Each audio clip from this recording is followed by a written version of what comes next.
AI-enhanced literature review is the topic for today, and with some overview of tools that are specific for this subject and some also products from the AI main vendors. Okay, so first, I picked up a few stats to give us a sense of how much the academic landscape and scholarly communication landscape has shifted in just the last year. To make the point that the traditional model that we are used to in terms of searching by keywords and using this human intensive synthesis has transitioned quite a bit now with AI, and not only just AI, but agentic AI enabled systems.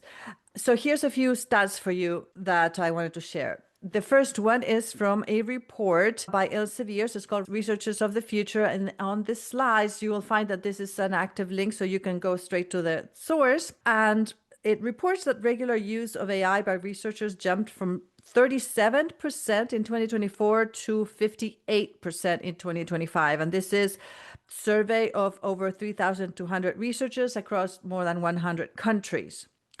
The next one is 84% of researchers are using AI tools for any aspect of their work. So we don't know specifically for what they're using it. And that is up from 57% last year. And this is a report from Wiley, which is kind of interesting that the major publishing houses are doing these kinds of surveys, right? Called Explanations 2025, the evolution of AI in research. And also a survey involving about 2,400 researchers from around the world. And the third one is that average weekly message counts in ChatGPT that are on the topic of advanced science and math grew by about 47% from 5.7 million to nearly 8.4 million during the last year, 2025. And that is a recent, last month released report by OpenAI. What this implies, I think, is that as of now, February 2026, AI is no longer just a peripheral tool for drafting, proofreading, text, but can be considered a core architectural component of the scientific process. And the reason for this is that last year, there was a main transformation in the field by the maturity reached of what we call reasoning models, such as OpenAI's O1, the first one that appeared, then GPT-5 series, and Google Gemini 3, and so on, which enabled moving away from just a pattern matching scenario to these slow thinking autonomous agents working for you. And so that means that we've moved from manual keyword based. We have the tools to move from manual keyword based searches to agentic AI enabled semantic search, meaning now the search mechanism is using the meaning of whole phrases rather than just keyword matching. I want to share a few tools that I have looked into and tried myself with some recommendations for you to try some things after today. These are semantic discovery and AI research tools that now incorporate some AI facilities in them. And the whole point is one of moving beyond using just Boolean matching of terms, which can have drawbacks when we are working across disciplines, for example, because terms across different disciplines can mean different things, to using real meaning-based searches that use vector embeddings of longer passages to understand the conceptual intent of the researcher making that query so that they can actually discover results that are indeed relevant to you. One tool is called Elicit, and if you've used this one, give me a hands up to see on the reactions if you've used Elicit so I can quickly see. This tool is like an AI-powered literature review assistant that can help find, summarize, and extract key information from scholarly articles that are in the database called Semantic Scholar. It has a freemium model with a free tier lacking a lot of the functions. And so I warn you that there's a big difference between the free tier and the paid tiers. I've put here a link to a video that is a pretty neat video, somebody explaining a particular feature called systematic review, but that feature is only available in the paid tiers. What it does, it is that it can summarize the key takeaways from the articles. So it does text extraction, but it's particularly targeting empirical based research. So in social science, in clinical research, intervention style research, where it has the ability to find in the paper things like the outcomes, the sample size, the population, and extract those key points to show them to you in a kind of like a table. So it works best in those types of fields, like biomedicine, for example. And it extracts, like I said, these elements sometimes into like a matrix for you to see. So it's more than just looking at the titles and abstract. If you have access to the full PDF through your library, you can use your library access through the tool to be able to use AI to extract meaning from the full text article. So this is a really full powered tool, but again, most of the features are available in the paid tiers. It has the ability to do automated workflows for you to find things like competitive landscapes or topic mapping or things like that. And with the browser extensions, you can retract the PDF, the full PDF using your library access. So that's pretty cool. Now, the strengths is that it can really streamline the early stage literature review. It has a massive database of 138 million papers, and it uses a kind of like a machine learning based approach iteratively to extract the relevant literature for you. But it has a lot of limitations. In particular, you need to remember that it's limited to Semantic Scholar. So that coverage is going to be much smaller than Google Scholar, for example, because Semantic Scholar does not research licensed journals or things behind paywalls. And it's only journal articles, and it won't include anything like the gray literature, like blogs and so on, or perhaps preprints. I'm not quite sure what the preprint coverage is. And it's certainly not sensitive enough to replace traditional search, and it has a very restrictive, very limited free tier. This is a screenshot of the interface where you would enter a query in the middle there, and you see on the left that several of the features have the little pro flag, meaning that they're not available in my free tier.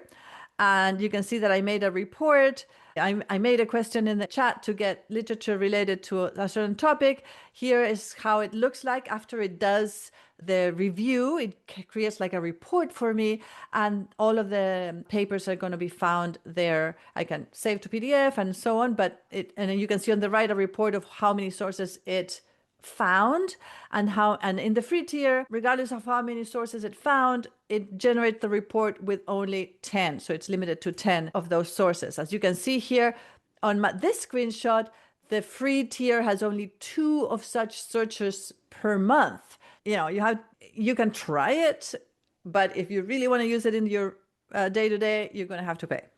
That's the bottom line with this. But it's, if maybe you're in the middle of some important project that requires some heavy literature review, maybe you can pay for a month and they take advantage of those pro features for the duration of that time. But Research Rabbit is another tool that perhaps has a little bit more functionality for the free version. People call it like the Spotify for papers. It uses more a citation network, so it's a different approach, but it does have some semantic abilities as well in its search mechanism. It uses the method of starting by a seed paper that you enter into your search by title, DOI, or maybe input from a reference manager like Zotero, and it finds related scholarly articles via this citation network and the similarity of references. And you have like a graphic where the horizontal line is the timeline of how, to the right are the more recent papers and to the left the older papers, and the vertical axis is the number of citations. So for example, that graphic is going to allow you to say, well, something that has very recently published but has higher number of citations, you might be interested in poking into that and going into it. So you can, as you can see in this graphic, this is just a screenshot of my slide, but you could click on one of these and extract the information for that particular paper. These interactive visual maps are actually very, very nice, showing how papers and authors are connected through the citations and thematic similarity as well.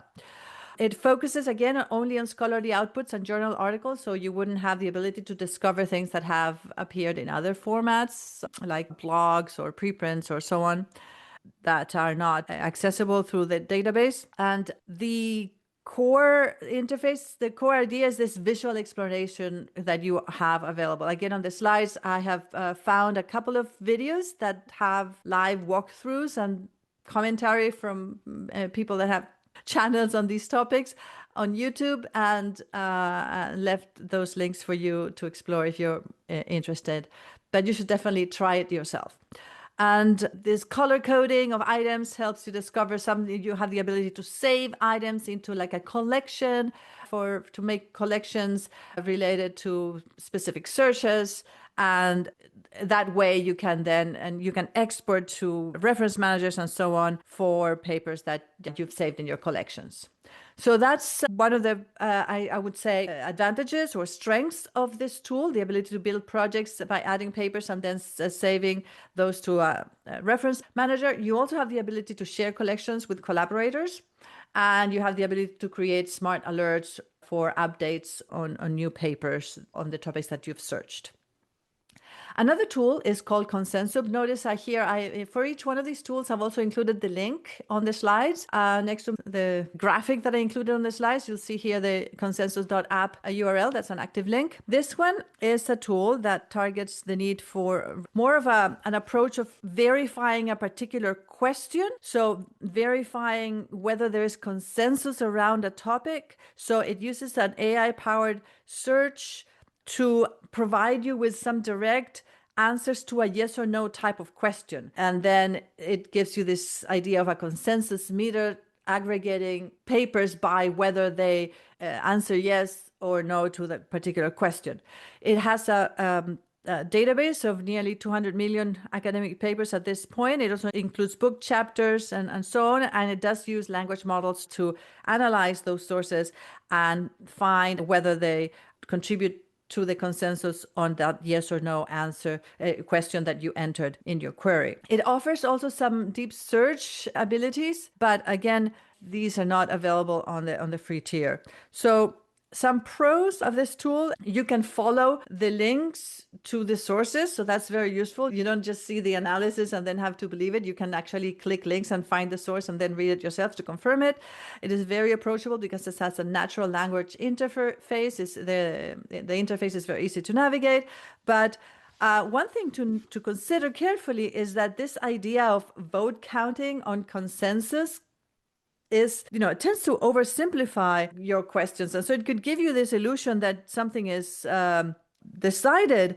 It's very appealing to get a tool that says there's consensus to your question. The majority of published research confirms it, but it's really methodologically weak because reducing complex heterogeneous evidence into yes or no answers, is problematic. It's the idea of vote counting rather than a rigorous evidence synthesis can lead you to more shallow understanding. So you do have to, like with all of these tools, eventually you have to read the papers on your own and make up your own mind. Another tool that I wanted to highlight for you is Paper Guide. They advertise this as more of an all-in-one workspace, meaning that it's not just for discovery of scholarly literature, but also to write. And it has this feature of the chat with PDF that a lot of AI-enhanced browser extensions and so on are offering as a feature that seems that people want and like. The chat with your PDF, meaning you have a PDF loaded and you ask questions in a chat, and this tool is looking through the paper to answer your question, similar to what you might do directly on NotebookLM, for example. A large database of about 200 million papers again, and it's multi-language in this case.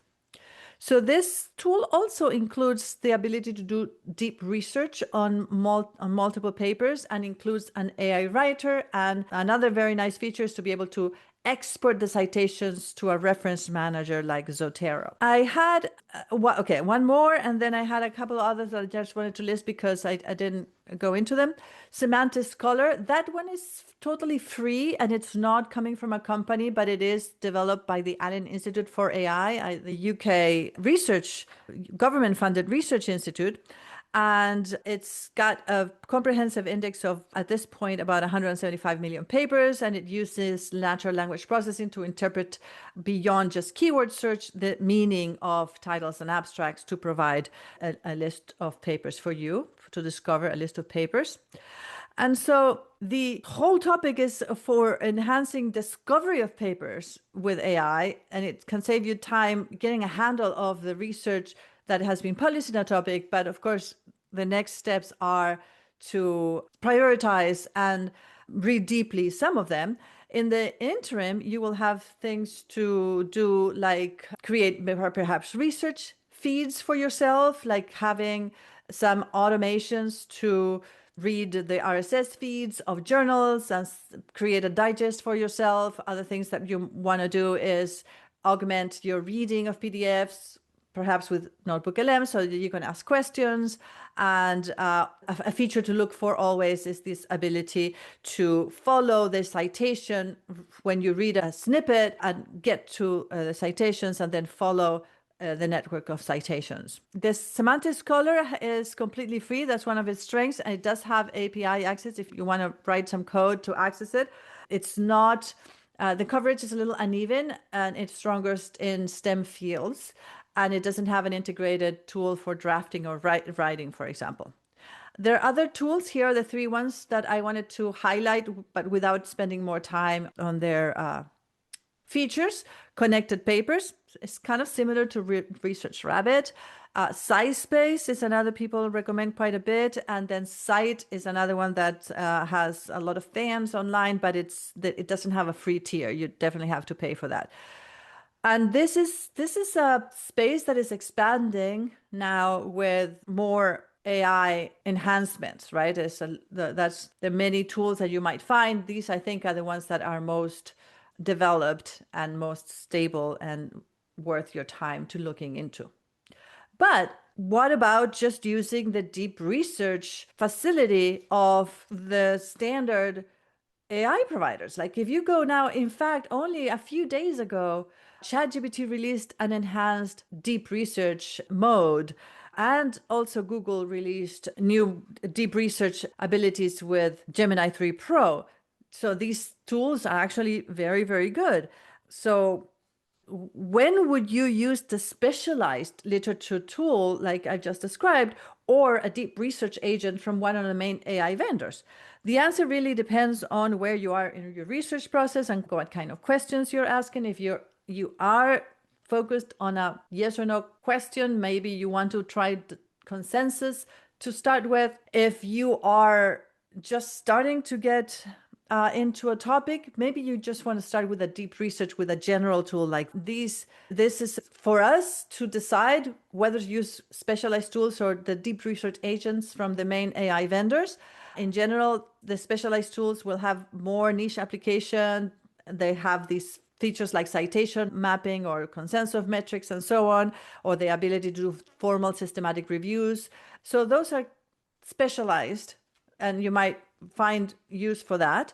But general purpose systems that just treat literature as one part of a multi-step investigation will have more coverage. Well, they can also read reports that don't appear in journals or preprints or blogs, and you might be able to get advantage from exploring more broadly the subject. So when to use one or the other? Well, if you are doing a formal literature review with a systematic approach, or you did some reproducible search, or you want to discover papers through citation networks, or you want to extract automatically structured data from the papers like sample sizes and p-values and so on, then there's specialized tools do that for you, or of course the consensus meter in one case. But deep research agents are actually very powerful, and we should definitely gain experience with using deep research, particularly if you're exploring a new area. or you have a multi-part question and you want to look at technical literature beyond journal papers, and then you want to combine all those academic papers, blogs, documentation, and so on to do heterogeneous synthesis, meaning that you're not just interested in scholarly papers published in peer review articles, but you want to include news or technical documentation, then deep research is going to be more appropriate for that. The deep research agents execute multi-step investigations autonomously. And that means that they're making decisions for you, and you might not agree with all those decisions. So you could run the same deep research search with different tools to see how different the results are, or with the same tool using a different prompt, and you will get different results each time. So it's worth experimenting in that way. The different tools to try include the OpenAI deep research. It's really strong in technical synthesis, and it produces analyst-style reports with extensive inline citations. It even can do data analysis directly with Python. And the latest release, just a week or a few more days ago, has an enhanced interface where it opens up a panel where you can click on the links to go straight to your source. And so you can actually do verification more easily. Gemini Deep Research has the strength of interfacing seamlessly with Google Search and Google Workspace. So you can obtain a full report and then in one click send that report to your Google account as a document. It has massive context window, a million token context window. And so that provides some reasons to choose it. In Claude, if you buy the Pro account, then you can use that Claude research mode, which it runs for a long time. We could be running for 45 minutes, going out on the internet and searching for very nuanced semantic meaning that matches your query for even complex topics. And then, of course, there's Perplexity, which has always been a more search-oriented tool. It really is an AI enhanced search tool, and it produces multi-step reports, and it also has transparent source tracking, which means that you can click on the links where it obtained its information. And it kind of is more for a fast evidence gathering and sort of initial scoping, and then it can help you draft a better prompt to run a deep research on the other tools. And that I mentioned the prompt. So here's just an example. So suppose that you were writing a prompt like this. I'm investigating whether physics-informed neural networks have been successfully applied to turbulent combustion modeling. Produce a comprehensive report with citations. You just put that in your prompt, and the deep research agent is going to go out and find the literature, create an analysis report autonomously for you. But there's some limitations of these deep research agents. They're not systematic. They don't guarantee comprehensive coverage, and they're not reproducible. You run the same deep research twice in the same tool, and you will get a different result because it's just going to decide where to follow with some of its own reasoning capabilities. Of course, it cannot access paywalled journal articles. And as far as I know, there's no tool right now that allows you to use your library access through like a browser plugin or something to use your library subscription to access the papers behind a paywall. That is something that's not available yet, but it is available in the specialized literature tools like Elicit, for example. It uses your library access to get the full text.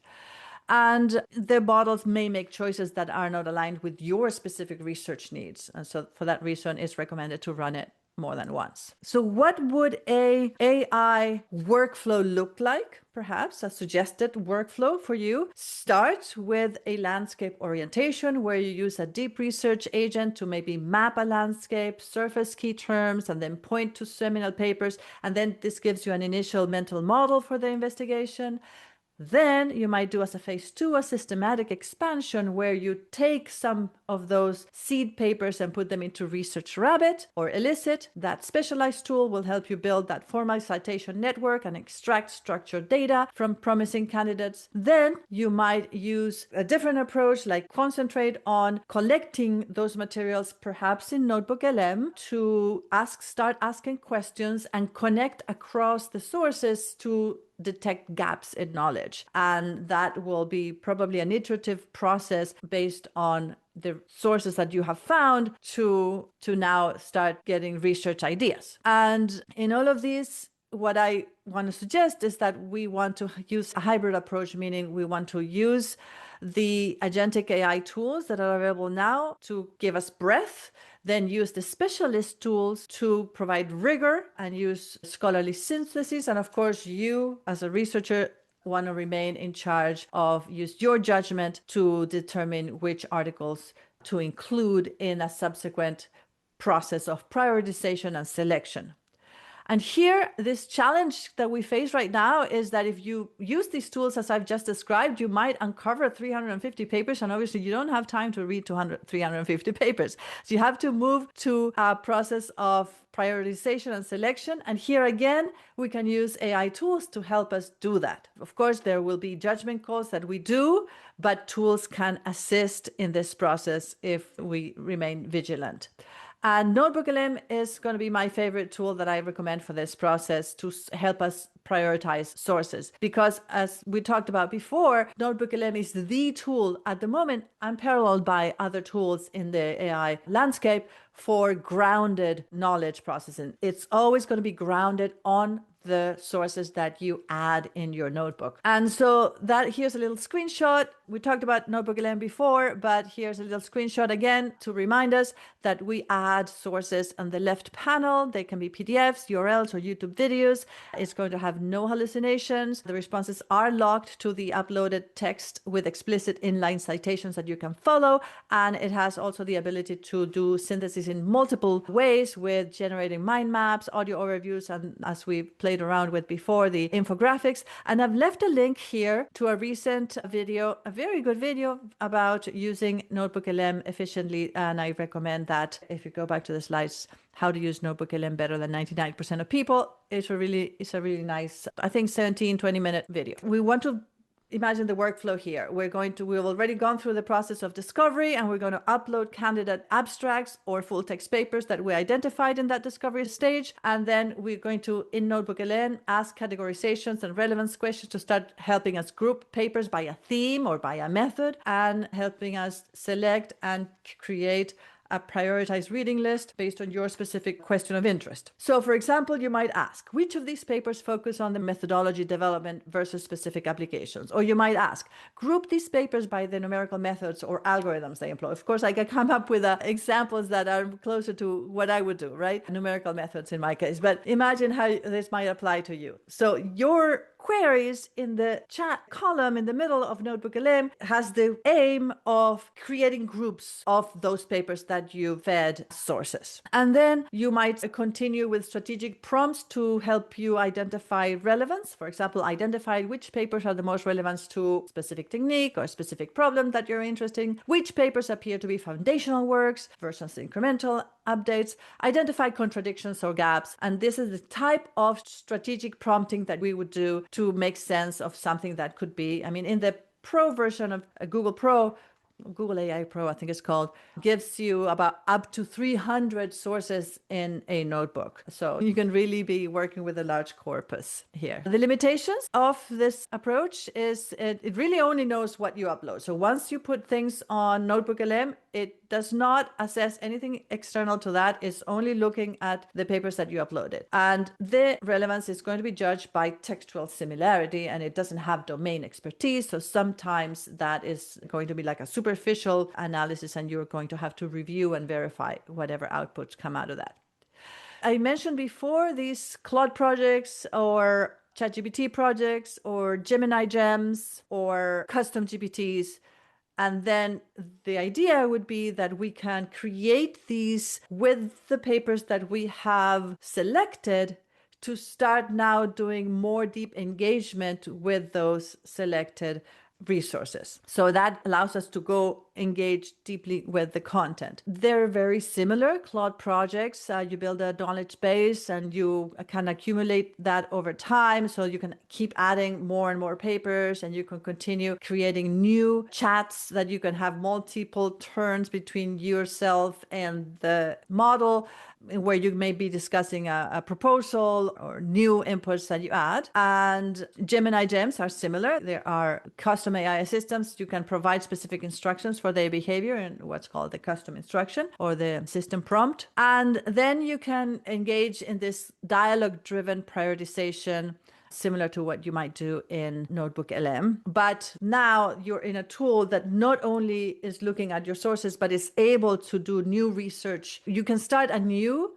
deep research from within a project so that the results are going to now be more relevant to your project moving forward. Okay, and this is something that is quite new, which is the integration of NotebookLM and Gemini. So now when you, for example, create a Gemini gem and you have an area to include in your knowledge base, PDFs or URLs or whatever, you also have the ability to include NotebookLM. So if you have a NotebookLM with your sources that you've already been using to prioritize, then you don't have to, again, upload those papers one by one or drag them into your knowledge base in the Gemini gem. You just add the full NotebookLM. They're integrated now. This is a very recent feature. I mentioned 100 sources, so you can have 100 sources in your NotebookLM, and now you don't want to have to upload 300 PDFs again to create a Gemini gem. You just add the whole notebook. And I think that's it. This is a very key point that I don't want you to miss, the integration between NotebookLM and Gemini, because you could have multiple notebooks, and in a Gemini gem, you can add multiple notebooks to your gem. And you can edit your notebook by removing sources or adding sources, or doing that iterative improvement cycle that we talked about before, where you have a chat in the middle, you produce some syntheses, you save that into a note, save that note into a source, and you're improving your knowledge in the notebook. And that is automatically going to improve the Gemini gem with that notebook dynamically. That is actually a new feature that is very amazing. I think this is going to be a killer app for the Gemini ecosystem, I think, for us. And that's it what I have for today. And it's I could stop sharing and we can have a chat about this and you can ask questions. What do you think?